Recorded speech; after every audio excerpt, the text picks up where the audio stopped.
a bunch of questions here, but you said something just before the break that I found very interesting. You said when discussing the situations amongst the Chinese leadership in Beijing, only the most hostile answers are acceptable. What do you mean by that?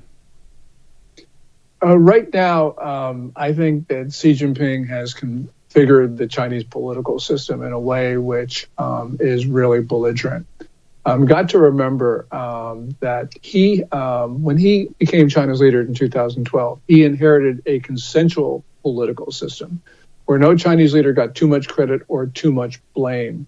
But by taking power from everybody else, he's created a lot of antagonism among senior figures.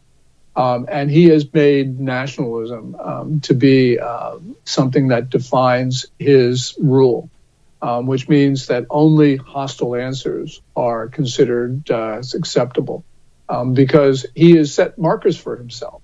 He set them over Taiwan, Japan, Philippines, elsewhere.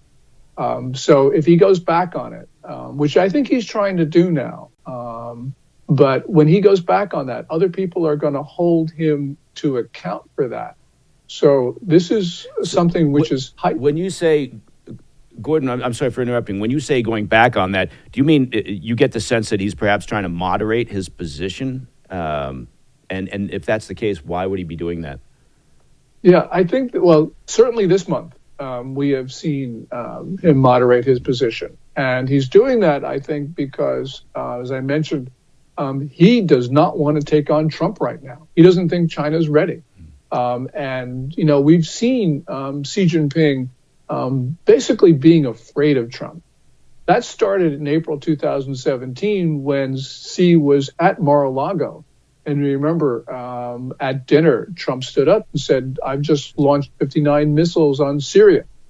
Syria, by the way, is China's friend. And Xi Jinping was disrespected big time by Trump. And Xi was quiet. I think he was flummoxed. He did not know what to say. He could not respond. And that fortunately set the tone between the United States and China for the 4 years of Trump's first term. Now you're seeing Xi Jinping seeing something that he really didn't want, a return of Trump to the Oval Office. So I think that, you know, what we have seen at least this month is Xi Jinping cooling it.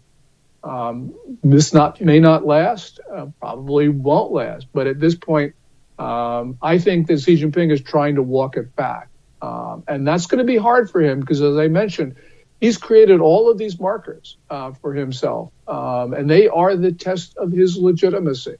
And so with a very nationalistic wolf warrior foreign diplomacy, as they call it, that means he may not be able to control escalation. And as I said, only the hostile answers are considered to be acceptable ones.